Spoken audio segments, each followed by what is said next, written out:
بسم الله الرحمن الرحیم په نننی بجټ سم مثبت اړخونه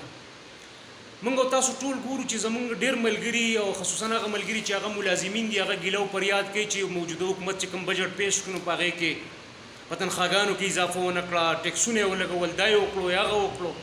او ډیر ګیلې معنی کې خصوصا د ملازمین چې کوم دي او په پی ټی آی باندې ډیر زیات تنقید کیږي زه د پی ټی آی ډیر زیات مخالف یم خو د دې باوجود زه د دې بجټ یو دوه مثبت اړخونه تاسو ته دم پکار د چې موږ د یو پاکستانی په حیث موږ هر یو تن د پاکستانیانو په حیث باندې د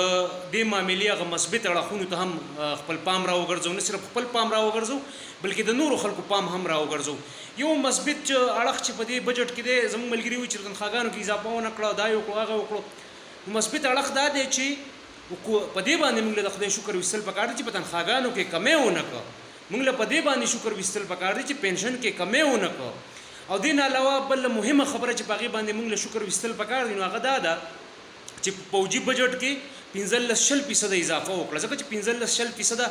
مهنګای راغلی د حکومت د وینا مطابق په تیر یو کال کې 15% مهنګای راغلی ده نو فوجیانو چې کوم د دفاع باندې مامور دي هغه له 15% د دفاعي بجټ کې اضافه وکړه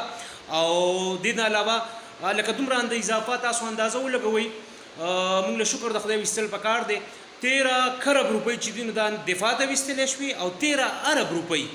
د نن صحت ته وستل شوي په دې باندې لکه شکر وستل پکار دي 1300 یا 1400 ارب روپۍ یعنی 13 یا 14 خرب چې دي نو دا وستل شوي دفاع ته